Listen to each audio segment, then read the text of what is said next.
ከእግዚአብሔር ከአባታችን ከጌታችን ከኢየሱስ ክርስቶስ ጸጋና ሰላም ለእናንተ ይሁን። የተወደዳችሁ ቅዱሳን ወገኖች በእግዚአብሔር ፍጹም ሰላም እንላችኋለን። የእግዚአብሔር አምላካችን ስም የተባረከ ይሁን። እንዴት ናችሁ? ሰላም ናችሁ? የበረታችሁ ነው? በጌታ ጸጋ እየበዛላችሁ ነው? ጌታ ይመጣል። ኢየሱስ ይመጣል። እሱ ነው የዘላለም ተስፋችን፣ ደግሞም የማለዳም ተስፋችን እሱ ነው። ተስፋዎቻችን ሁሉ የሚጠቀልሉበት ደግሞም የምንናፍቀው ሙሽራችን በቅርብ ይመጣል። ስለዚህ ልባችን የነቃ እንዲሆን በዚህ ምድር ጉዳይ እንዳንጠላለፍ እንዳንያዝ ጌታ ጸጋ ያብዛልን። ምክንያቱም ወደ ምድር የሚስብ ብዙ ነገር ስላለ በነቃ መንፈስ በተጋ መንፈስ ደግሞም ጌታ ኢየሱስን በሚጠባበቅ እምነት እንድንሆን ጌታ ኢየሱስ ክርስቶስ በወንጌላት ውስጥ አስተምሮናል። ሐዋርያትም የነገሩን እውነት የሆነው። ስለዚህ በየትኛውም ዘመን ክርስቲያን የነቃ መሆን አለበት። በተለይ ደግሞ በዚህ ሰዓት ዓለም የራሷን እንግዳ ልትቀበል ሽር ጉድ ላይ ናት። እኛም ደግሞ ወዳችንን ለመቀበል በጣም ናፍቀናል። ክብር ለጌታ ይሁን። እስቲ ለጌታ ክብር አምጡለት። እግዚአብሔር ይመስገን። እግዚአብሔር የተመሰገነ ይሁን። እንግዲህ እግዚአብሔር በሰጠን ጊዜ በሰጠን እድል ውስጥ የእግዚአብሔርን ሐሳብ እንከፋፈላለን። መጽሐፍ ቅዱስ በዮሐንስ ወንጌል ምዕራፍ 10 ላይ ያለውን ቃል አነብና እግዚአብሔር በልቤ ላይ ያስቀመጠውን መልእክት አብረን እንከፋፈላለን። እውነት እውነት እላቸዋለሁ ወደ በጎች በረት በበሩ የማይገባ በሌላ መንገድ ግን የሚወጣ እርሱ ሌባ ወንበዴም ነው። በበሩ የሚገባ ግን የበጎች እረኛ ነው። ለእርሱ በረኛው ይከፍትለታል፣ በጎቹም ድምፁን ይሰሙታል። የራሱንም በጎች በየስማቸው ጠርቶ ይወስዳቸዋል። የራሱንም ሁሉ ካወጣቸው በኋላ በፊታቸው ይሄዳል። በጎቹም ድምፁን ያውቃሉና ይከተሉታል። ከሌላው ግን ይሸሻሉ እንጂ አይከተሉትም፣ የሌሎችን ድምፅ አያውቁምና። ኢየሱስ ይህን ምሳሌ ነገራቸው። እነርሱ ግን የነገራቸው ምን እንደሆነ አላስተዋሉ። ኢየሱስ ደግሞ አላቸው፣ እውነት እውነት እላቸዋለሁ እኔ የበጎች በር ነኝ። ከኔ በፊት የመጡ ሁሉ ሌቦችና ወንበዴዎች ናቸው፣ ዳሩ ግን በጎቹ አልሰሟቸው። በሩ እኔ ነኝ። በእኔ የሚገባ ቢኖር ይድናል፣ ይገባልም ይወጣልም መሰማሪያም ያገኛል። ሌባው ሊሰርቅና ሊያርድ ሊያጠፋም እንጂ ስለሌላ አይመጣም። እኔ ሕይወት እንዲሆንላቸው እንዲበዛላቸው መጣሁ። መልካም እረኛ እኔ ነኝ። መልካም እረኛ ነፍሱን ስለ በጎቹ ያኖራል። አስፈላጊ ሲሆን ቁጥሮቹን እየጨመርን እያነበብን እንሄዳለን። ክብር ሁሉ ለጌታ ይሁን። እንግዲህ በዚህ የወንጌል ክፍል ላይ ሆነን የእግዚአብሔርን ሐሳብ እረኛችንን እንከተል በሚል ርዕስ ጥቂት ደቂቃዎችን አብረን እንቆያለን። የእግዚአብሔር ስም የተመሰገነ ይሁን። እስቲ ጥቂት ልጸልይና ከዛ አብረን እንከፋፈላለን። ቅዱስ አምላካችን እግዚአብሔር በጌታችን በኢየሱስ ክርስቶስ ስም እናመሰግናለን። ክብር ሁሉ ላንተ ይሁን።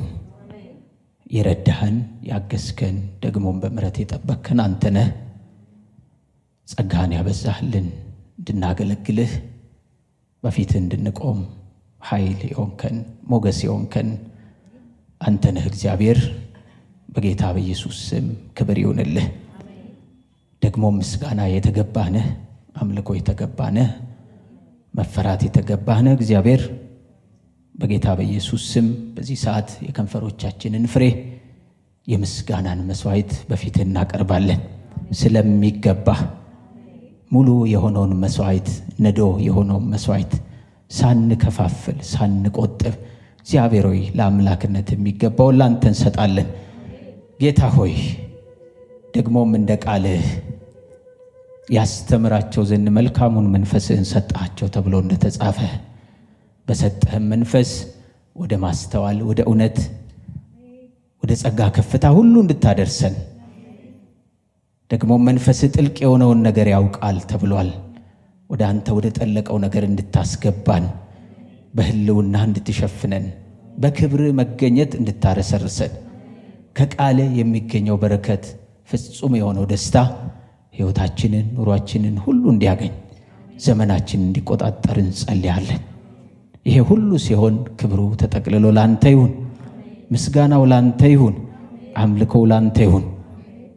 እኛም ደግሞ በዚህ በረከት እንድንባረክ በሩቅ ላሉት ለጠፉት ደግሞ ቃልህ መዳን እንዲሆን በኢየሱስ ስም ጸለይ። እናመሰግንሃለን። መንፈስ ቅዱስ ኢየሱስን በመካከላችን አክብርልን። በጌታ በኢየሱስ ስም አሜን። እግዚአብሔር የተባረከ ይሁን።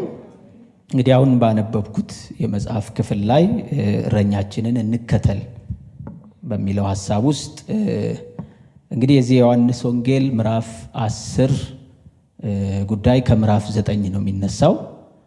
ምዕራፍ 9 ላይ ትንሽ ለማስታወስ ያህል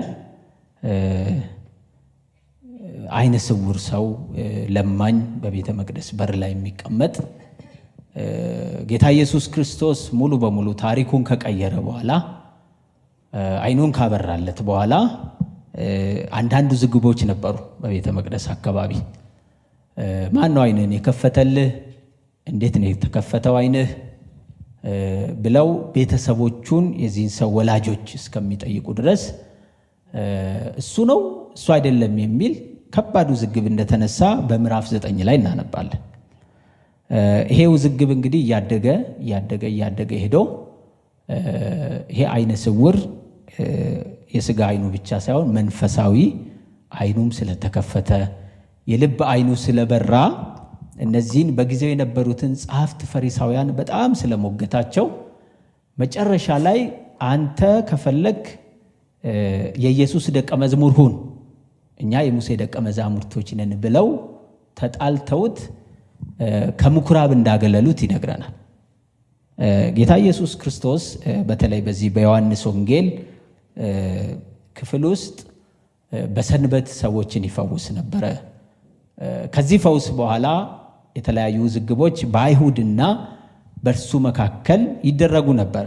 በተለይ ምዕራፍ 5 ላይ ያ 38 ዓመት ሙሉ ከአልጋው ጋር ተስማምቶ ይኖር የነበረውን ሰው አልጋህን ተሸክመ ሂድ ሲለው ቀጥታ በጊዜው የነበሩ ሃይማኖትን የሚቆጣጠሩ ሃይማኖቱን የሚመሩ ጸሐፍት ፈሪሳውያን እንዴት በሰንበት ቀን ይሄን ሰው ፈወሰው ብለው በጌታችን በኢየሱስ ክርስቶስ ላይ ትልቅ ረብሻ አስነስተው ነበር።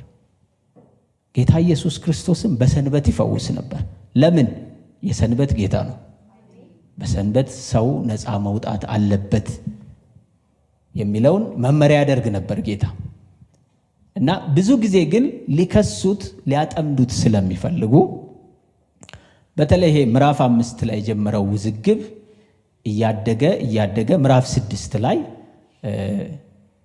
ሥጋዬን የበላ ደሜን የጠጣ የዘላለም ሕይወት አለው ብሎ በእርሱ ስለማመን ብዙ ከነገራቸው በኋላ አልገባ ሲላቸው እኔን ብሉኝ ሁሉ ወደ ማለት ደርሶ ይሄ ሰው የሚናገረው ንግግር የሚያስጨንቅ ንግግር ነው፣ ማን ይሄንን ሊቀበለው ይችላል ብለው ምግብ በልተው የጠገቡ ሰዎች፣ መከተል የጀመሩ ሰዎች ትተውት ሄደው 12 ደቀ መዛሙርት ብቻ እንደቀሩ ይህንን እናስተውላለን በምዕራፍ 6። ከዛም በምዕራፍ 7 ላይ በዳስ በዓል ላይ ጌታ ኢየሱስ ክርስቶስ ከፍ አድርጎ ድምፁን በእኔ የሚያምን መጽሐፍ እንዳለ ከሆዱ የሕይወት ውሃ ወንዝ ይፈልቃል ብሎ በሱ የሚያምኑ ሰዎች ስለሚቀበሉት መንፈስ ያስተማረበትን ሁኔታ እናስተውላለን። ይሄ ጉዳይ ምዕራፍ 8 ላይ በጣም ከሮ ቀጥታ ስድብ ሲሰድቡት እናያለን። ስድቡን እዚህ አልናገረውም፣ እናንተ ታነባላችሁ። ጌታ ኢየሱስ ክርስቶስ ያልሆነው ነገር የለም። ሰዎች ሰው ሆኖ በሰው መካከል ስለተመላለሰ፣ ስለኖረ፣ ስለበላ፣ ስለጠጣ ሰዎች የስድብ አፍ ከፍተው ነበር እሱ ላይ። በቃ እኛ ከዝሙት አልተወለድንም እስከሚሉ ድረስ አብርሃም አባታችን ነው እያሉ እሱን ለመግደል ያሴራሉ። ያው በዘመናችንም አሉ እንደዚህ አይነት ነገሮች። መጨረሻ ላይ የመጨረሻ ንግግሩን እናስታውላለን።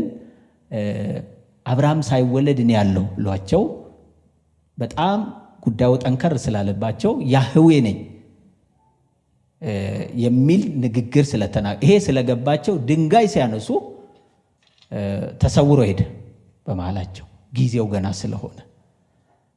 ከዛ በኋላ ወደ ምዕራፍ 9 ይሻገራል። ምዕራፍ 9 ላይ ይሄንን አይነ ስውር አይኑን ከከፈተለት በኋላ ብዙ ክርክር ከተደረገ በኋላ ከምኩራብ አገለሉት ይለናል። ምዕራፍ 9 ወደ ቁጥሩ መጨረሻ አካባቢ አገለሉት። በቃ አይሁድ ከዚህ በፊት ተማምለው ነበር። ይሄንን የናዝሬቱን ኢየሱስ መሲህ ነው የእግዚአብሔር ልጅ ነው ብሎ የሚቀበል ሰው ካለ ከዚህ ከአይሁድ ማህበረሰብ መካከል እናገለዋለን፣ ከምኩራብ ይወጣል ብለው ይሄንን ተማምለው ስለነበረ የልጁ ቤተሰቦች እንኳን እነሱን በመፍራት ሙሉ ሰው ነው ራሱን ጠይቁት ብለው ራሳቸውን አገለዋል። በዚህ ጉዳይ ሰውን መፍራት ወጥመድ ነው ይላል እግዚአብሔር ቃል። ፈሯቸው ከምኩራብ እንዳያገሏቸው። ስለዚህ ሙሉ ሰው ነው እሱን ጠይቁ ሲባል እሱ ያለውን እውነት ሳይደብቅ ሲነግራቸው አገለሉት። በጣም የገረመኝ ልክ ከምኩራብ መገለሉን ሲሰማ ጌታ ኢየሱስ ክርስቶስ በቤተ መቅደስ መካከል ፈለገና አገኘው ይላል። ይህን ሰው አንተ በእግዚአብሔር ልጅ ታምናለህን አለው። አይቼው አምንበት ዘንድ እሱ ማን? ቆሞ ፊት ለፊት የሚናገር እሱ ነው አለው። አዎ አምናለሁ አለ። ሰገደለት ይለናል። አመለከው ማለት ነው ጌታ ኢየሱስ ክርስቶስ። ከዚህ በኋላ እዛ ለተሰበሰቡት አይሁድ ስለ ብርሃንና ስለ ጨለማ አወራቸው። ብርሃንና ጨለማ በተነጻጻሪ ማለት ነው። ስለዚህ ብርሃን ሳለላችሁ በብርሃን ተመላለሱ። የምትኖሩት ህይወት የጨለማ ህይወት ነው። ብርሃን ነኝ፣ ወደ ብርሃን ኑ ነው ጥሪው። ይሄ መንደርደሪያውና ወደ ዮሐንስ 10 ስንሻገር አሁን ባነበብኩት ክፍል ላይ ይሄንን ንግግሩን በበጎች መንጋና በእስራኤል እረኞች ምሳሌነት ትምህርቱን ሐሳቡን ይቀጥላል። ይሄንን ያነበብ ነው እንግዲህ ከምዕራፍ 10 ከቁጥር 1 እስከ 10 ባለው ውስጥ የመጀመሪያ ሐሳቤን እዛ ውስጥ አንሸራሽራለሁ። ጌታ ኢየሱስ ክርስቶስ በእስራኤል ባህል በአይሁድ ማህበረሰብ መካከል ያለውን የእረኝነት ተግባር ኖርማሊ ማንም ሰው የሚያውቀውን አደራችሁን፣ እረኛ ስል በእኛ ሀገር ኮንቴክስት እንዳሰሙ። በእኛ ሀገር ኮንቴክስት ያው ይታወቃል። በጣም የወረደ ስራ ነው ይባላል። ያልተማሩ ሰዎች የሚሰሩት ስራ ነው ይባላል። በቃ የተናቀ ስራ ነው። ይሄ ግን በአይሁድ ማህበረሰብ በተለይ የእስራኤል ነገስታት፣ የእስራኤል ካህናት፣ ነቢያት የእረኝነት ተግባር እንደሚፈጽሙ ይታመናል።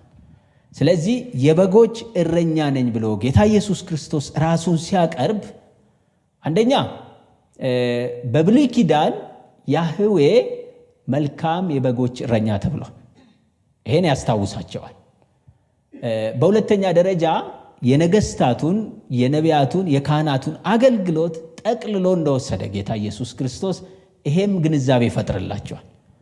ስለዚህ ከሚያውቁት ምሳሌ ጀምሮ ሲነግራቸው በጣም የሚገርማችሁ ቁጥር 7 ላይ በግልጥ እኔ የበጎች በር ነኝ እስከሚላቸው ድረስ አልገባቸው። ምን እንደሚያወራ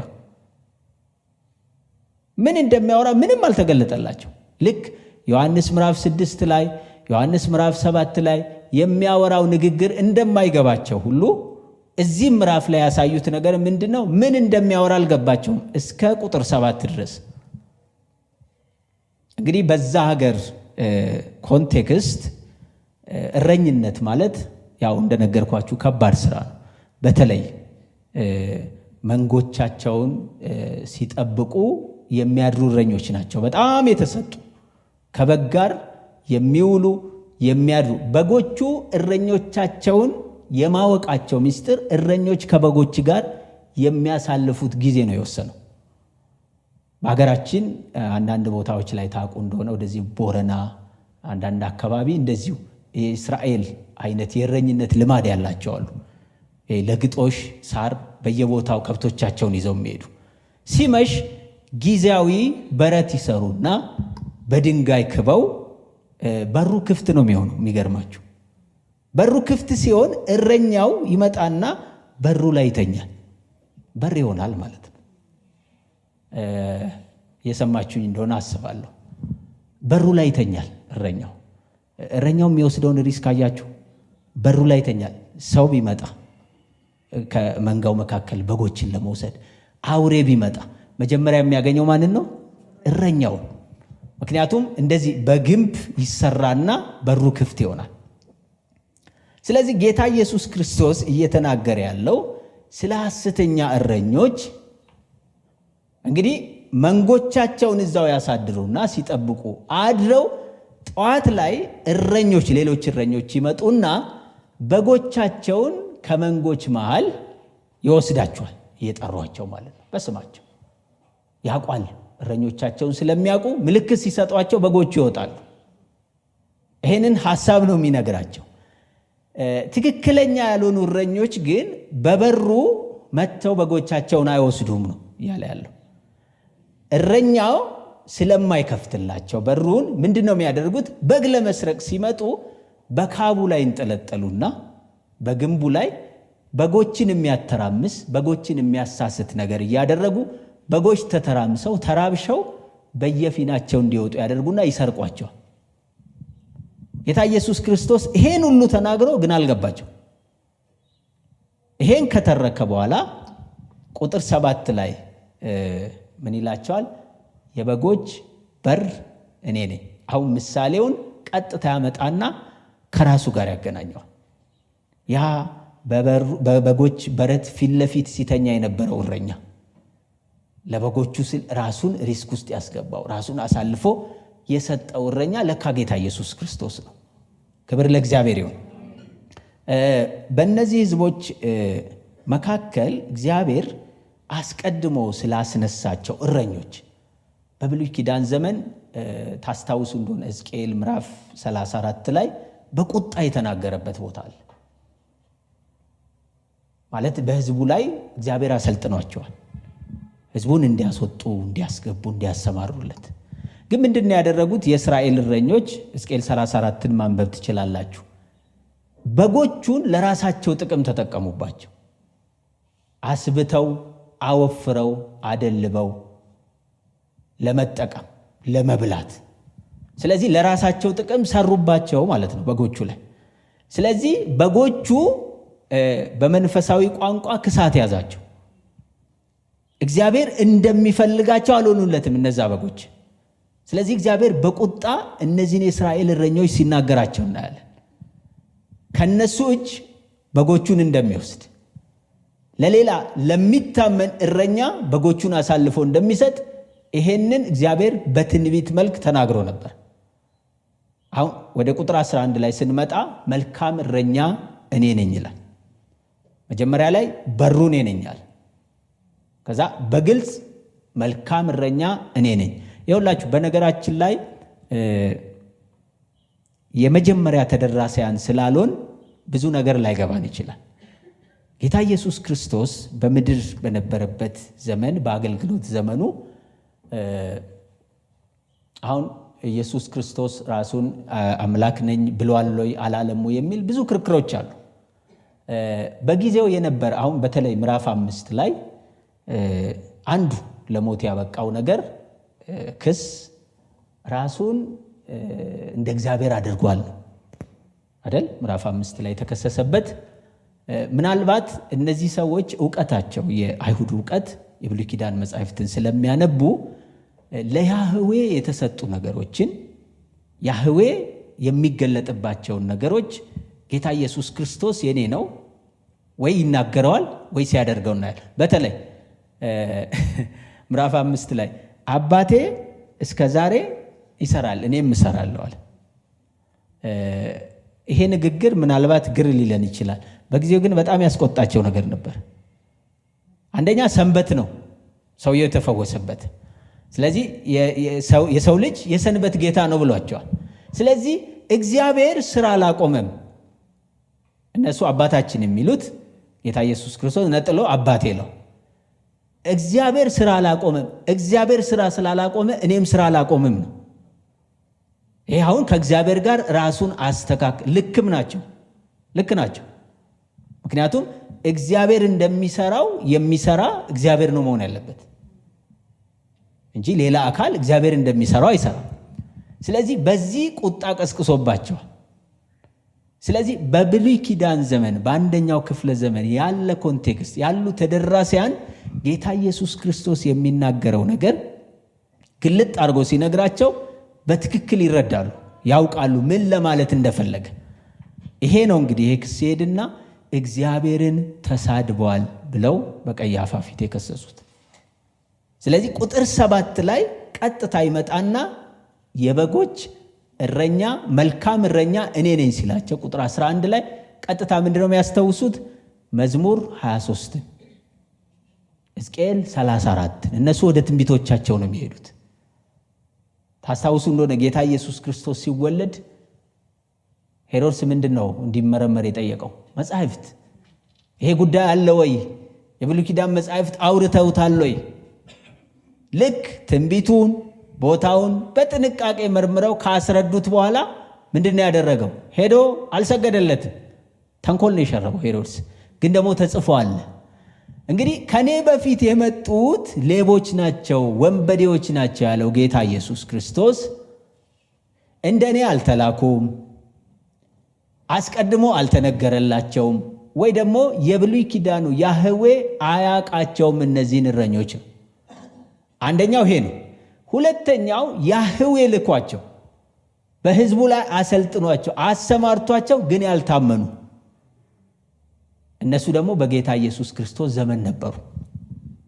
ልክ ፊት ለፊት የሚያወራቸው ፈሪሳውያን እንደዚህ አይነት እረኞች ነበሩ። ከሕዝቡ መጠቀም የሚፈልጉ ሕዝቡ ቢከሳ፣ ሕዝቡ መንፈሳዊ ነገር ቢራቆት ምንም ግድም አይላቸው። በደንብ ተጠንቅቃችሁ ስሙ። ምንም ግድም አይላቸው። እነሱ ይጠቀሙ እንጂ ለሌላው ምንም የማያስቡ። በዘመናችን እንደዚህ አይነት እረኞች ስላሉ ነው እረኛችንን እንስማ የሚል መልእክት ይዤ የመጣሁት። ክብር ለእግዚአብሔር ይሁን። ምክንያቱም እረኛችንን በመስማት ላይ ነው ሕይወታችን ቀጣይነት የሚኖረው። በደንብ አስምሬ ነው የምነግራችሁ። እረኛችንን በመስማት ላይ ነው። ምክንያቱም አሁን እነዚህ በጎች ሌላ እረኛን ሰምተው ቢከተሉ ኖሮ ያ አሳሳቹ ወንበዴው እረኛ የት ነው የሚያደርሳቸው? ተናግሯል እኮ። ሌባው ሊሰርቅ፣ ሊያርድ፣ ሊሰርቅ፣ ሊያጠፋ ይመጣል። ለሌላ ለምንም ነገር አይመጣም። እኔስ ሕይወት እንዲሆንላቸው እንዲበዛላቸው መጣው። ሐሰተኛ እረኛና መልካሙ እረኛ ሲነጻጸር ማለት ነው። ስለዚህ ይሄንን ሰምቶ በመለየትና በመከተል ውስጥ ነው ሕይወት የሚጸናው ወገኖች። በተለይ በዚህ ዘመን ብዙ መንፈሳዊ የሚመስሉ መንፈሳዊ ያልሆኑ ነገሮች እውነትን ከሐሰት መለየት እስኪያቅተን ድረስ አብዛኞቻችን ውስጥ ከገባን በኋላ ከተያዝን በኋላ የምንነቃው አብዛኞቻችን እንደዛ ነው። አሁን ለምሳሌ አንድ ነገር ልንገራችሁ፣ ሁላችንም በምናውቀው አስቀድሞ ጥንቃቄ የሚባል ነገር አለ አይደል? አሁን በተለይ በበሽታ ዙሪያ ስኳር እንዳይዝህ ይሄንን ነገር አለ፣ ጨዋት ብላ ምናምን፣ ስኳር ቀንስ ምናምን ይባላል አይደል? ይሄ ምንድን ነው? መጠንቀቅ ነው። ብዙ ሰው ግን ስኳር ከተያዘ በኋላ ወይ ደም ግፊት ከያዘው በኋላ ነው መጠንቀቅ የሚጀምረው አይደል? መንፈሳዊ ነገርም እንደዛው። የእግዚአብሔር ቃል ሲናገር አንደኛ የመጀመሪያው ተግባር ማስጠንቀቅ። ጌታ ኢየሱስ ክርስቶስ እነዚህ እረኞች የእስራኤል ሐሰተኛ እረኞች ህዝቡን የት እንደሚያደርሱት ያውቅ ነበር። እሱ እውነተኛ እረኛ ሆኖ በትንቢት ተነግሮለት ከያህዌ የመጣ እውነተኛ እረኛ። ስለዚህ ህዝቡን ከሱ እንደሚወስዱና በተለይ በዛን ዘመን ሮማውያን እየገዟቸው ነበር። በጣም የሚገርማችሁ ሮማውያን ይመጣሉ። ይሄን ሰውዬ ዝም የምንለው ከሆነ ምዕራፍ 11 ላይ ታነቡታላችሁ፣ ወደ ቁጥር 43 አካባቢ ሮማውያን ይመጡና ሀገራችንን ይወስዱብናል፣ ህዝቡንም ይወስዱብናል። ስለዚህ ይሄን ሰውዬ ቸል ልንለው አይገባም፣ ይጥፋ፣ ይሙት። አሁን ጌታ ኢየሱስ ክርስቶስን ይሙት ያሉት ከምን ጉዳይ ነው? ከጥቅማቸው አንፃር። ህዝቡን ይወስዱብናል፣ ሀገራችንን ያጠፉብናል፣ ጥቅማቸው ይቀራል። የሮም መንግስት ለአገዛዝ እንዲመቸው ሰራዊትም በተወሰነ ደረጃ ከፍሎ ሰጥቷቸዋል። ጭፍራ ጌታ ኢየሱስ ክርስቶስን ሊይዙት ጭፍራ ነው ይዘው የመጡት። ግን ምንድነው? ፈሪሳውያን ናቸው፣ የካህናት አለቆች ናቸው። ስለዚህ ይሄ ጥቅም ይቀርባቸዋል። ይሄ ጥቅም ከሚቀርባቸው እውነተኛውን የእስራኤል እረኛ አሳልፎ መስጠት። ሌላ ስራቸው ጌታ ኢየሱስ ክርስቶስ ወደ ቤተ መቅደስ በመጣ ሰዓት ምን ሲሰሩ ነው ያገኛቸው? ቤተ መቅደሱን የወንበዴዎች ዋሻ፣ ማቴዎስ 21 ላይ ዋሻ አድርገውታል። ይነግዱበታል፣ ያስነግዱበታል። ወንበዴዎችን ደግሞ በመካከል አስቀምጠው ጣታቸውን ወደ ውጭ ይቀስራሉ። ስለዚህ ከነዚህ እረኞች ለመጠበቅ የተላከ እውነተኛ እረኛ ነበረ በጊዜው ጌታ ኢየሱስ ክርስቶስ። ስለዚህ ይህንን ነገር እያስጠነቀቀ ሄዶ ንጽጽሩን በደንብ ካቀረበ በኋላ እኔ በጎች በር ነኝ ካለ በኋላ ቁጥር 11 ላይ መልካም እረኛ እኔ ነኝ፣ መልካም እረኛ ነፍሱን ስለ በጎቹ ያኖራል አለ። የእረኝነት ተግባር ቀላል እንዳይመስላችሁ። የእረኝነት ተግባር እኛ ሀገር እረኞች ችግር የለም። ዝናብም ሲዘንብ በጎቹን ዝናብ ላይ ጥሎ ይጠለላል። የኛ ሀገር እረኛ ከኋላም እየደበደበ ወይ ዝናብም ለማስመለጥ እያጎሳቆላቸው እንደፈለገ እያለ ቤት ማድረስ፣ አንዳንዱንም ያስበላል። ችግር የለበትም። በእስራኤል ዘንድ ግን ወይንም ደግሞ መልካም እረኛ እኔ ነኝ ብሎ ጌታ ኢየሱስ ስላቀረበ ይሄ መልካም እረኛ ለበጎች በሚያደርግላቸው ነገር ላይ ተመስርቶ ነው መልካም የተባለው። አሁን ይኸውላችሁ በእስራኤል ከነበሩ ሐሰተኞች እረኞች ጋር ካላነጻጸራችሁት ይህንን መልእክት ግልጽ አይሆን። ስለዚህ መልካም እረኛ እኔ ነኝ ሲል ለበጎቹ ይሄ መልካም እረኛ የሚያደርግላቸው ነገሮች አሉ። ይህንን መልካም እረኛ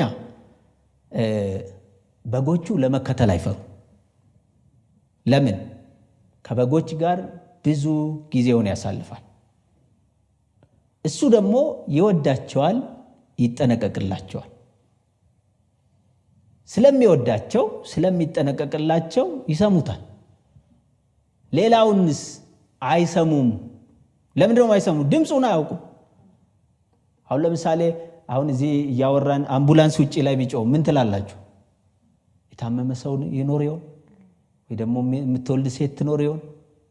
ለምንድን ነው? አላርሙን ለምደነዋል አይደል? አምቡላንስ ለሰርግ ይጮሃል? አይጮህም። ለሰርግ አይጮህም። የሆነ ነገር ይዞ ነው።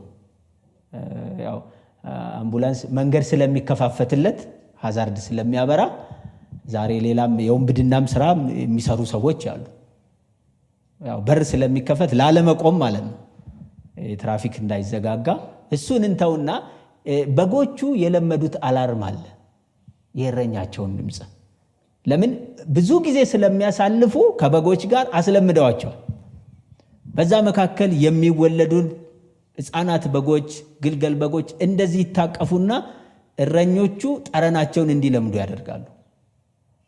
በብዙ ነገር ይሄንን ነገር ስታነቡት በጣም የሚደንቃችሁ ነው። መልካም እረኛ እኔ ነኝ ሲል ይሄ ሁሉ ነገር ነው እንዴ ጌታ ኢየሱስ ክርስቶስ ጋር ያለው ብላችሁ ትደነቃላችሁ።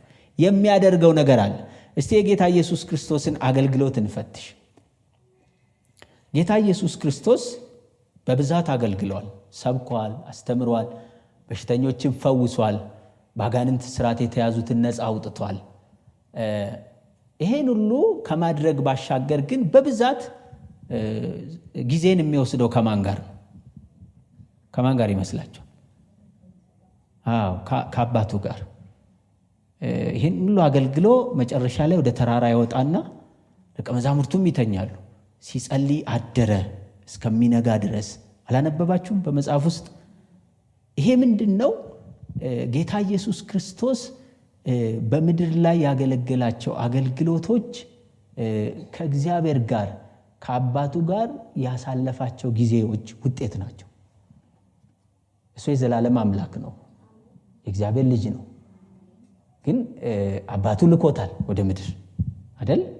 ስለዚህ ጌታ ኢየሱስ ክርስቶስ እንኳን ፍጹም የእግዚአብሔር ልጅ ሆኖ ጊዜ ያሳልፍ ነበር ከአባቱ ጋር በተለይ በመጨረሻው ሰዓት ላይ፣ በሞት ሰዓት ላይ አባት ሆይ ደሙ እንደ ላብ ነጠብጣብ እየወረደ ብትወድ እቺ ጽዋ ከኔ ትለፍ፣ ግን ያንተ ፈቃድ ይሁን የኔ አይሁን።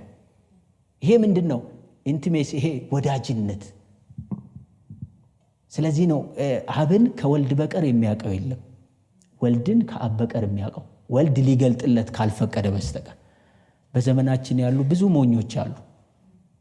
ኢየሱስን ሳያውቁ ቀጥታ እግዚአብሔርን እናውቀዋለን የሚሉ ለያህዌ ምስክር ነን ብለው ራሳቸውን የሚያቀርቡ። ግን ምንድነው? አብን ያለ ወልድ ማወቅ አይቻልም። እውቀት ደግሞ ዝም ብሎ በንባብ የሚመጣ ነገር አይደለም። ጌታ ኢየሱስ ክርስቶስ ሰው ሆኖ ወደዚህ ምድር ሲመጣ ተረከው ነው አይደል የሚለው? እውቀት ነው እንደ ነገረን? እውቀት ብቻ እኮ አይደለም። በአባቱ ዘንድ ያየው አባት ልጁን ስለሚወድ የሚያደርገውን ሁሉ ያሳየዋል። ትምህርተ ሥላሴ ነው። የሚያደርገውን ሁሉ ያሳየዋል። በመካከላቸው በአባትና በልጅ መካከል የዘላለም ፍቅር አለ። ምን አይነት ፍቅር አስባችሁ ታውቃላችሁ? እንደኛ አይነት ፍቅር ይመስላችኋል? ይሄ ቤተሰብ መካከል አንድ ጊዜ የሚሞቅ አንድ ጊዜ የሚበርድ ይመስላችኋል? አይደለም። የሁለት የሶስት ዓመት ፍቅር ይመስላችኋል? አይደለም። የዘላለም ፍቅር በአባትና በልጅ መካከል እንደዚህ የሚያፈቅረውን ልጁን ነው ለእኛ እንዲሞት የሰጠው። እንደዚህ የሚያፈቅረው አንዲት እናት ልጇ ታሞ በጊዜው ቶሎ ስላልደረሰላት እግዚአብሔርን ከሰሰች አሉ። ታዘብኩ አለች አሉ። ያው መጨረሻ ላይ ደግሞ ታዘብከኛለች ይባላል። እግዚአብሔር እንደው የፈለግነውን ነገር ሁሉ አይሰጠንም፣ የሚያስፈልገንን ነገር ይሰጠናል። እግዚአብሔር በፈለግነው አቅጣጫ እንደዚህ መሬት ላይ እንዳስቀመጥነው ዕቃ ቶሎ ደራሽ ሲሆን አይደለም የምንከተለው አይደል? ፈቃዱን ተስማምተን ነው የተከተልነው።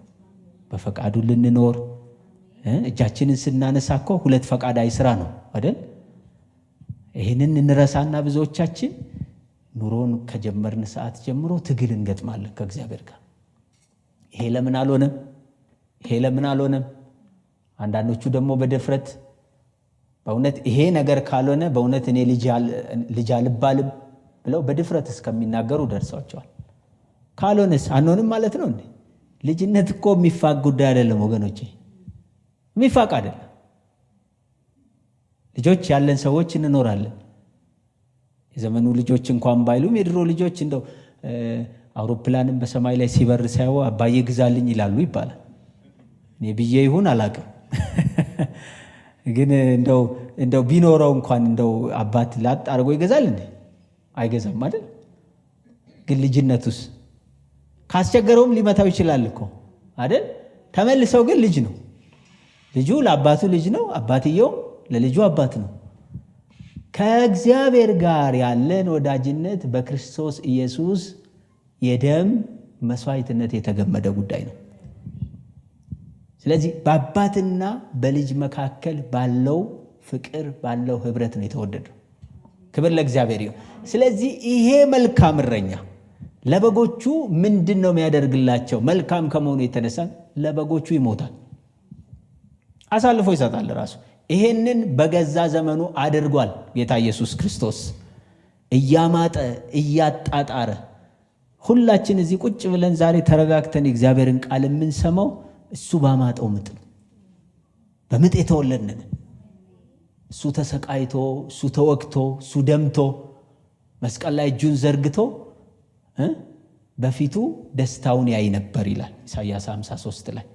በፊቱ ያለው አስባችሁታል? ይህንን የመስቀል ሞት ገሸሽ ቢያደርግ ኖሮ እምቢ ቢል ኖሮ ክርስትና የሚባል ነገር አለ እንዴ? የለም። የጨከነው እኛን እያየ ነው ዛሬ። ከሩቅ ዘመን በኋላ የሚመጣ ትውልድ፣ በወንጌል እውነት የሚወለድ ትውልድ፣ ከተለያየ ከጠላት መንጋጋ የሚያመልጥ ትውልድ እያየ በፊቱ ያለውን ደስታ ተመልክቶ ነውርን ሁሉ ናቀ ይላል። የመስቀል መከራን ታገሰ ይላል። ክብር ለእግዚአብሔር ይሁን። እንደዚህ ነው የተወደድ ነው። እንደዚህ ነው መልካሙ እረኛችን የሞተልን። አንረሳ። እንግዲህ እግዚአብሔር በእስራኤል እረኞች ሲቆጣ ሕዝቅኤል ላይ ይህንን እረኛ እያሰበ ነው። ታማኝ እረኛ፣ በጎቹን ጥሎ ማሄድ፣ እንደው በጎቹን የሚያጠቃ ነገር እንኳን ቢመጣ በፊት ለፊት የሚቀድም። ክብር ለእግዚአብሔር ይሁን። ስለዚህ እንደዚህ የሞተልን እረኛ ነው መልካም እረኛችን። በሁለተኛ ደረጃ ይሄ መልካም እረኛ መሞት ብቻ አይደለም፣ ለበጎች መሞት ብቻ ሳይሆን የራሱን በጎች ለይቶ ያውቃቸዋል። በጎቹን ልክ የእስራኤል ምድራዊ እረኛ ጠዋት ላይ መጥቶ ከመንጋው መካከል ለይቶ እንደሚወስድ እያንዳንዳችንን ያውቀናል። በዓለማዊ ስማችንም በቅጽል ስማችንም በቃ ሊያውቀን በሚችለው ስማችን ያውቀናል። አንዳንድ ሰዎች ስማቸው ሲጠራ ይፈነድቃሉ። ዛሬ ታምሮ ነው አይደል? ስማችንን ብቻ አይደለም ባህሪያችንንም ያውቃል። ባህሪያችንን ጴጥሮስን ያውቀው ነበረ። ሽማግሌውን ግን የሚቸኩለውን ጴጥሮስ፣ አልክደውም ብሎ የፎከረውን ጴጥሮስ፣ ኋላ የካደውን ጴጥሮስ ያውቃል። አቤት ጌታ! ይሁዳንም ያውቀዋል። ቁጭ ብሎ ሂሳብ ሲሰራ ሽቶ ባይሰበር ኖሮ እኮ በዚህ ላይ አልቢሸጥ ይሄን ያለኔ ይሆናል። ይሄን ሁሉ ሂሳብ ሲሰራ ያውቀዋል። ግን ደግሞ እግር ሲያጥብ አንተ አትታጠብም ብሎታል፣ አጥቦታል። ይሄ ደግ እረኛ ነው፣ መልካም እረኛ ነው፣ ልዩነት የማያደርግ። ስለዚህ ስማችንን ብቻ ሳይሆን ይሄ መልካም እረኛ ስራችንንም ያውቃል፣ ድክመታችንንም ብርታታችንንም። ያሁን እያገለገልኩኝ ምን ቦታ እንደምደክም ምን ቦታ እንደምበረታ በደንብ ያውቃል። እናንተ ግን እዚህ መድረክ ላይ ስለምቆም ብርቱ ልታረጉኝ ትችላላችሁ፣ ሚዛን። እረኛው ግን በደንብ ያውቃል። ለዛም ነው የሚጠነቀቅልን። ያላችሁ ለበጎቹ ይጠነቀቅላቸዋል ይላል።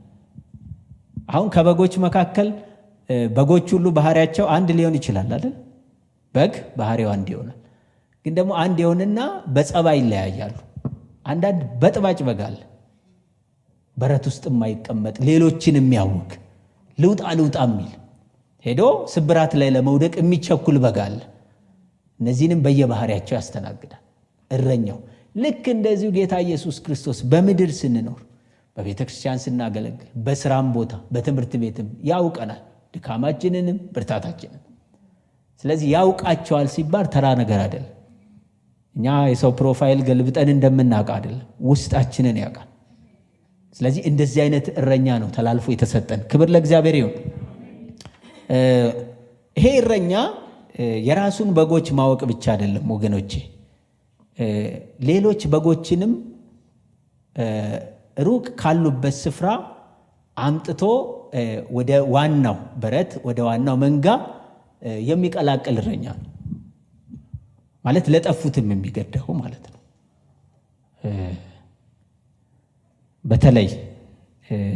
በተለይ በዚህ ዘመን ሰው እንደ ልቡ ለመኖር ሲፈልግ አንድ የሚጠቅሰው ጥቅስ አለ። አንደኛ አብ ከሳበው በስተቀር ወደ ወልድ የሚመጣ የለም ይላል። ሁለተኛ አብ ያልተከለው ተክል ይነቀላል። ይህን ሲጠቅሱ ሰምታችሁ አታውቁም ሰዎች? ምን ለማለት ነው? እኔ እንደፈለግኩም ብኖር አብ ከተከለው የሚሰናከል ሰው የለም። ጥቅስ ያለ ቦታው እንደፈለኩ ብኖር። አሁን የብዙዎቻችን ችግር ምንድነው መሰላችሁ ወገኖቼ? አሁን የምንድንበት እውነት በግልጽ ተቀምጦልናል። አሁን ብዙዎቻችን የምንታነቀው የቱ ላይ ነው? ኑሮን ስንጀምር። አሁን የብዙዎቻችን ችግር ይሄ ነው። አሁን መልእክታትም በመጽሐፍ ቅዱስ ላይ የተጻፉልን ኑሮን ለማስተካከል ነው፣ አገልግሎትን ለማስተካከል ነው። ሰው መንገድ ከጀመረ በኋላ ይሄንን መንገድ እንዴት ይዞ እንደሚያስቀጥል ይሄንን ለማስገንዘብ ነው የተጻፈው። ስለዚህ የብዙዎቻችን ችግር የምንታነቀው እዚህ ላይ ደርሰን ነው። የመጀመሪያ ሰዓት ላይ ከጌታ ኢየሱስ ክርስቶስ ጋር ስንተዋወቅ ሁሉ ነገር ፌሽታ ነው። ከዛ ጉዞን ስንጀምረው ልክ ጌታ ኢየሱስ ክርስቶስ በዚህ ምድር ላይ እንደተመላለሰ መመላለስ ስንጀምር፣ ከዚህ ከዓለም ስንጣላ፣ ከዚህ ከሰይጣን ስንጣላ፣ ከዚህ ከስጋ ባህሪያችን ጋር ስንጣላ ነገሮች ሁሉ ይደበላለቁብናል። አንዳንዱ መሀል መንገድ ላይ ወራጅ የሚላል ወራጅ ብሎ የሚወርድ አንዳንድ ሰው ገጥሟቸው አያውቅም? ታክሲ ውስጥ እንደው ስልክ እየያዘ ሳያስበው ይገባና ትዝ ሲለው ወራጅ አለ ረዳት ይላል። የት ቦታ እንደሚደርስ ሳያስብ ዝም ብሎ ዘው ብሎ ገብቶ። ክርስትና ውስጥ ሞጪ ወራጅ አለ። አትደነቁ። ብዙ ባቡሩ እየሄደ ስለሆነ ከዚህ የድሮ ባቡር ታስታውሳላችሁ? ድሬዳዋ እናንተን አካባቢ ባቡር ላይ ከዚህኛው ፉርጎ ወደዛኛው የሚዘሉ ልክ እንደዚህ ነው። ዛሬ ሰው በዚህ እረኛ ያላረፈ ሰው ስፍራ ሲቀያይር፣ ቦታ ሲቀያይር ነው የሚኖረው። ለምን አላረፈ? ከእረኛው ጋር አልተገናኘም። እቺ በምድር የምናውቃቸው የበግ ግልገሎች ይሮጣሉ አይደል? ከበረቱ መለያየታቸውን ሲያውቁ ይቅበዘበዛሉ። ለመመለስ ማለት ነው። ይጠፋቸዋል። ልክ እረኛቸውን ሲያገኙ ደስ ይላቸዋል። እረኛችንን ስላገኘን እግዚአብሔርን እናከብራለን። ክብር ለእግዚአብሔር ይሁን። ኢየሱስ ይባረክ። ስለዚህ ይሄ መልካም እረኛ ሌሎችን የተበተኑትን፣ ውጭ ያሉትን፣ የራቁትን ያምጥቶ ወደ መንጋው የሚቀላቅል እረኛ ነው። ግድ የሚለው ስለጠፉት ግድ ይላቸዋል። ወገኖች በጌታ በኢየሱስ ክርስቶስ ስም አምነናል፣ ጽድቅን አግኝተናል፣ ተቀድሰናል። ከዚህ ውጭ ስራ የለንም። አለን አይደል? ስላለን እኮ ነው በሕይወት ያለን እንጂማ ከጸደቅን ምን እንሰራለን? አይወስደንም። መውሰድ ነበረበት እኮ። ይሰራሉ፣ እኔ የጀመርኩትን አገልግሎት ያስቀጥላሉ ነው። በምድር ላይ ክርስቲያን እድሜ ካለው ምንም ዓላማ የለውም ሌላ። ስራውን ከጨረሰ ይጠራል። ይሄ ግልጽ ነው፣ ግልጽ እውነት ነው።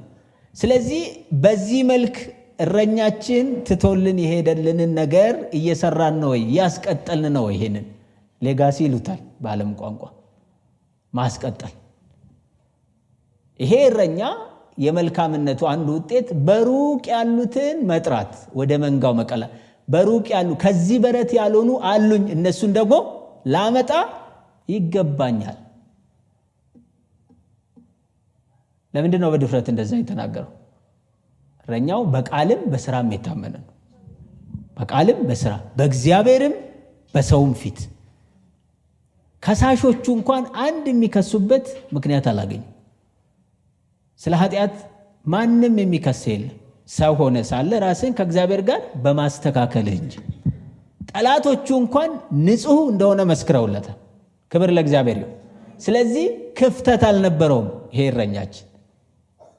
ይሄ አገልግሎት ነው ለኛ የተሰጠው፣ ጨው የመሆን ብርሃን የመሆን።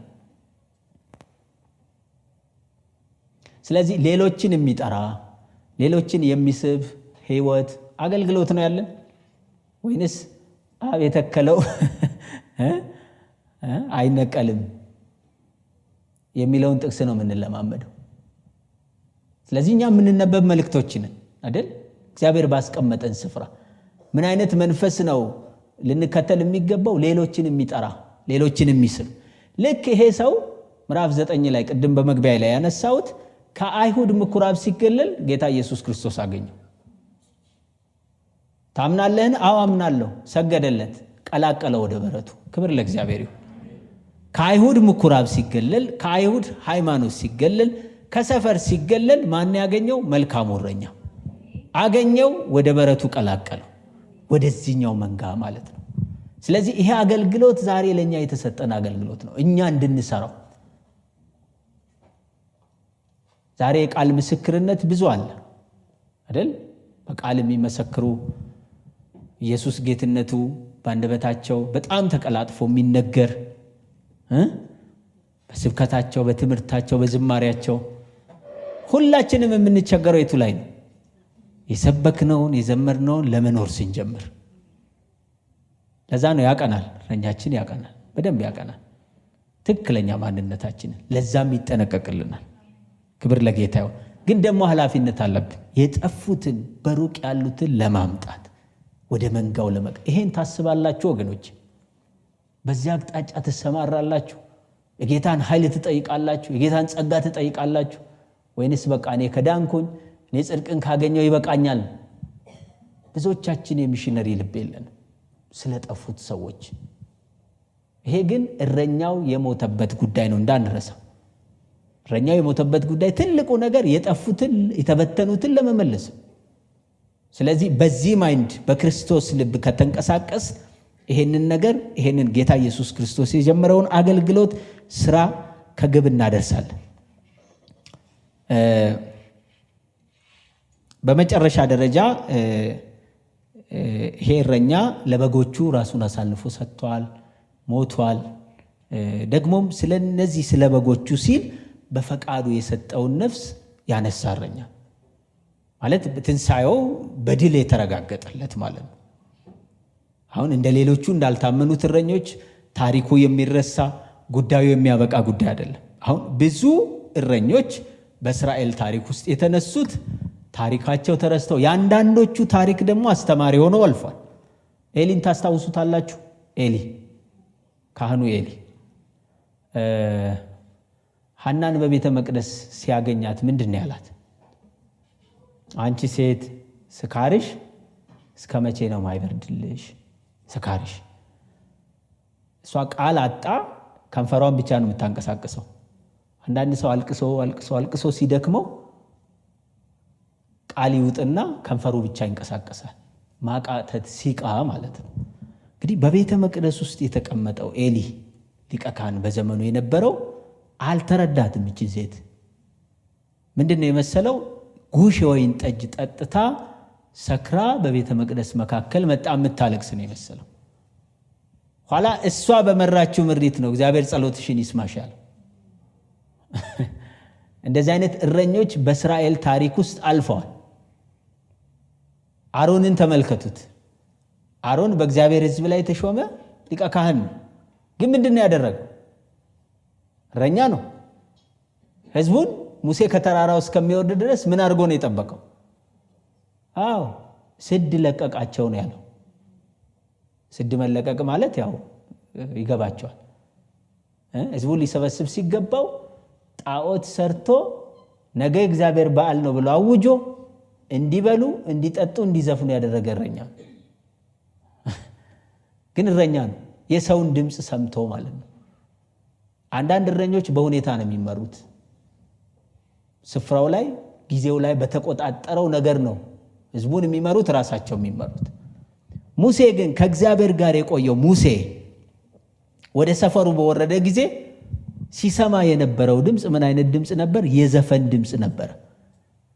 ኢያሱስ የሰልፍ ድምፅ፣ በሰፈሩ መካከል ሰልፍ አለ ኖ የድል ነሽም የድል ተነሽም ድምፅ አይደለም፣ ይሄ የዘፈን ድምፅ ነው አለ። ከእግዚአብሔር ጋር 40 ቀን 40 ሌሊት የቆየው ሙሴ፣ ወዳጅነት የፈጠረው ሙሴ አይውላችሁ ለመለየት አልተቸገረም። ወደ ሰፈሩ ሲወድ የዘፈን ድምፅና የመዝሙር ድምፅ መለየት አልተቸገረም። ዛሬ በጣም እንቸገራለን እኮ በጣም አንዱ በዘመናችን ካለው በጣም አስቸጋሪ ነገር እውነትና ሐሰት ተቀላቅለው መለየት እያቃተ፣ ቅድም እንዳልኳችሁ መሃል ገብተን ነው የምናውቀው። አብዛኞቻችን ህይወታችን ከተበላ በኋላ፣ ጸሎታችን ከተበላ በኋላ፣ ዝማሪያችን ከተበላ በኋላ እንነቃለን። ጌታ ሆይ ድረስልን፣ የት ነው ያለነው? ምክንያቱም ለምን መሰላችሁ? ሐሰተኛ እረኞች በዝተዋል። የሚገርማችሁ በመጨረሻው ዘመን የሚሆነውም ነገር ይሄ ነው። ከምድር የወጣው አውሬ ዮሐንስ ራእይ ምዕራፍ 13 ላይ ቀንድ አለው እንደ በግ፣ የበግ ስዕል አለው ግን እንደ ዘንዶ ይናገራል ይላል። ቀንድ አለው፣ የበግ ስዕል አለው። ሰዎች በግ ነው ብለው ሲቀርቡት ግን እንደ ዘንዶ ነው የሚናገራቸው። አሁን ይሄ የማስመሰል ስራ፣ የማጭበርበር ስራ፣ ሰይጣን ራሱን የብርሃን መልአክ እስኪያደርግ ድረስ መለወጥ ይችላል። እሱ ብቻ አይደለም፣ አገልጋዮቹን የጽድቅ ሐዋርያት እንዲመስሉ። በቀደም ከወገኖች ጋር ስናወራ ነበር በዚህ ጉዳይ ላይ። እግዚአብሔር ለምን ዝም አለ በምድራችን ላይ እስከዚህ ድረስ? ማለት አጠገቡ ያለው ሰው በብዙ ነገር እየከሰረ በብዙ ነገር ነፍሱ እየተበላ ምስክርነትም እያገኘ ለምንድን ነው ሄዶ ነፍሱን አሳልፎ የሚሰጠው ሰው? እግዚአብሔር ምሕረት አድርጎ ነው በዘመናችን ላይ ወይንስ ደግሞ ለምንፈልገው ነገር አሳልፎ ሰጥቶን ነው? ይሄ ጥያቄ ነው ለኔ። ብዙዎች የሚያስቡት ግን እግዚአብሔር የምሕረት አምላክ ነው፣ ምሕረቱ በዝቶ ነው። አዎ እግዚአብሔር የምሕረት አምላክ ነው፣ ምሕረቱ ብዙ ነው። ደግሞስ ለዛ ለሚፈልጉት ነገር ሰዎች ተላልፈው እንዲሰጡም ያደርጋል። ከብዙ ትዕግስት ከብዙ ልመና በኋላ እንጂ በእውነት እግዚአብሔር ኃይል አጥቶ ነው? እንደ ቀድሞ ዘመን መስራት አቅቶት ነው? እጁ አጥራ ነው? ማዳኑ ቀርታ ነው? አይደለም። ሰዎች ለሚፈልጉት ነገር በመጨረሻው ዘመን የሚነሱ ሰዎች ጆሮአቸውን የሚያኩላቸው አስተማሪዎች፣ እንደ ልባቸው ፈቃድ የሚናገሩላቸው፣ እንደ ልባቸው ፈቃድ የሚዘምሩላቸውን አገልጋዮች ያከማቻሉ ይላል። ይሄ የመጨረሻ ዘመን ፍርድ ነው። በዚህ ውስጥ እውነተኛ እረኞች ይዋጣሉ ማለት ነው። እውነትን ለመጋፈጥ እውነትን ለመናገር ይፈራሉ። እንደነዚህ ቢቆጠርስ አገልግሎቴ፣ እንደነዚህ ቢቆጠርስ ህይወቴ። አያችሁ፣ በአንድ ድንጋይ ሁለት ወፍ ምናምን የሚባል ተረት አለ አይደል? ሰይጣን ይህን በሚያደርግበት ሁኔታ ውስጥ አንደኛ እነዚህ ሐሰተኛ እረኞች ገዝፈው እንዲወጡ የህዝቡን ህይወት እንዲቆጣጠሩ ያደርጋል። እውነተኞቹ እረኞች ደግሞ በእግዚአብሔር ቃል መንጋውን የሚመሩ እንዲሸማቀቁ ያደርጋል። በዚህ መካከል ህዝቡ ይከሳል ማለት ነው። ህዝቡ ይሰቃያል። እግዚአብሔር ምድራችንን ያስብ። በእውነት መልካሙ እረኛ ዛሬም እረኝነቱ ከሱ ጋር ነው። ኃይሉ ከሱ ጋር ነው። ስልጣኑ ከሱ ጋር ነው። በእውነት ለምድራችን እግዚአብሔር ይህንን የእረኝነት ተግባር ሕያው እንዲያደርግልን በእውነት ጸልዩ ወገኖቼ። በግላችሁም እንደ ቤተ ክርስቲያንም አሁን እኔ ባለሁበት አጥቢያ ላይ ሰሞኑን በዚህ ጉዳይ ነው እየጸለይን ያለነው። እግዚአብሔር በእውነተኛ የእረኝነት አገልግሎት ምድራችንን እንዲያስብ። በየትኛውም ቦታ ላይ ስታዩ በጎች ናቸው እየከሱ ያሉት፣ በጎች ናቸው እየተተራመሱ ያሉት። ይሄ ከባድ ነገር ነው ወገኖቼ። ተላልፎ መሰጠት አለ። እግዚአብሔር ምድራችንን እንዲያስብ በዚህ በእውነተኛ እረኝነት ልክ በሕዝቅኤል ዘመን እግዚአብሔር ተቆጥቶ እውነተኛ እረኛን አስነሳለሁ፣ እውነተኛ መሪን አስነሳለሁ፣ በጎቼን ከናንተ ወስዳለሁ ብሎ እንደተናገረ እግዚአብሔር ዛሬም በምድራችን ላይ በዚህ ኃይል እንዲነሳ፣ በዚህ ክብር እንዲነሳ በእውነት ጸሎታችን ነው። እግዚአብሔር እያንዳንዳችንን ይርዳን። በጎቼም ድምፄን ይሰማሉ፣ የሌሎችን ድምፅ ስለማያውቁ ግን ከሌሎች ይሸሻሉ። ይህን ሲናገር ጌታ አንደኛ በፊቱ ፈሪሳውያን ነበሩ፣ ጸሐፍት ነበሩ። ከወንበዴና ከሌቦች ቀጥታ ወዴት ነው የሚያመጣው? ቅጥረኛና ሙያተኞች ይላቸዋል። በደንብ እኮ ነው የሚነግራቸው ጌታ። እናንተ ቅጥረኞች ናችሁ፣ ሙያተኞች ናችሁ። እስቲ አንድ ምሳሌ ላንሳላችሁ። በምትሰሩበት መስሪያ ቤት ዋቴቨር የራሳችሁ ለሆነ ነገር የምትጠነቀቁት ጥንቃቄና የሰው ለሆነ ነገር የምትጠነቀቁት ጥንቃቄ አንድ ነው አይደለም? ምናልባት የተወሰነ ጥንቃቄ ልታደርጉ ትችላላችሁ ደሞዝ ስለሚከፈላችሁ። የራሳችሁ የሆነን ነገር ግን የምትጠነቀቁት ለትን በጣም ይበልጣል። በጎቹ የነሱ ስላልሆኑ ሙያተኛ፣ ቅጥረኛ እረኞች ችግር በመጣ ጊዜ በጎቹን እዛው ትተው ይሸሻሉ ነው። ይሄኛው እረኛ መልካሙ እረኛ ስለ በጎቹ ነፍሱን አሳልፎ የሚሰጥ የሰማይና የምድር ርቀት። ሰው በሰው ላይ ተጠቅሞ በሰው ላይ ተረማምዶ የራሱን እድገት የራሱን ክብር የሚሰራበት ዘመን ነው ወገኖች። ከደጉ ከመልካሙ እረኛ አንፃር ስናየው በዚህ ምድር ላይ ያለ እረኝነት፣ በዚህ ምድር ላይ ያለ ኃላፊነት፣ ጥንቃቄ ጎደለው፣ ለሰው የማይሳሳ ሰውን የማያከብር አገልግሎት ብዙ እያየን ነው በዘመናችን። የሰው ሰብናን እንኳን የማይከታተል የማያከብር አገልግሎት፣ የሰው ሰብናን ሰው እየተደበደበ ስጋው እየደቀቀ ሀብቱ ንብረቱ እየጠፋ በብዙ ነገር ግራ እየተጋባ አሁንም ተመልሶ እነሱ ጋር ይሄ ምሕረት ብቻ ነው? እግዚአብሔር ምሕረት አድርጎ ነው አይደለም። በዚህም አቅጣጫ ማሰብ ጤንነት ነው። ስለዚህ ለነዚህ መልካሙ እረኛ እንደገና ድምፁን ሊያሰማ ይገባል። ሕያው ነኝ በአብ ቀኝ አለው፣ ዛሬም እረኝነቴን የምትፈልጉ። ልክ ከዚህ መልካሙ እረኛ ጋር ሰዎች በጎች ሲገናኙ ምንድን ነው የሚያገኙት? በእኔ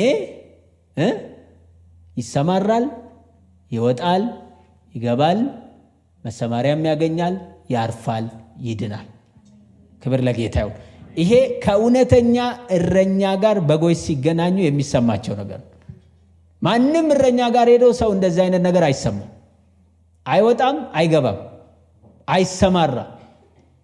በመዝሙር 23 ላይ ይሄንን እያሰቡ ነው በጊዜው የነበሩ ሰዎች ሲሰሙት የነበሩ ያመኑትም ሰዎች።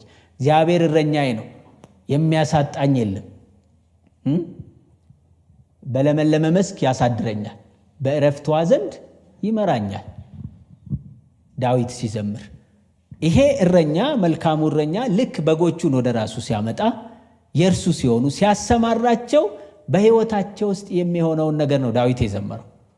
ያህዌ በብሉይ ኪዳን በጣም የሚገርማችሁ በብሉይ ኪዳን የእስራኤል ሕዝብ ያሳለፈው መከራ ከዚህ መዝሙር ጋር አብሮ አይሄድም። በእውነት የእግዚአብሔርን እረኝነት ካልተቀበለ 38 ዓመት ሙሉ በምድረ በዳ ሲቅበዘበዝ የኖረ ሕዝብ እንዴት ነው እግዚአብሔር እረኛዬ ነው፣ በረፍቷ ዘንድ ይመራኛል፣ በለመለመ መስክ ያሰማራኛል? ግራ ያጋባ።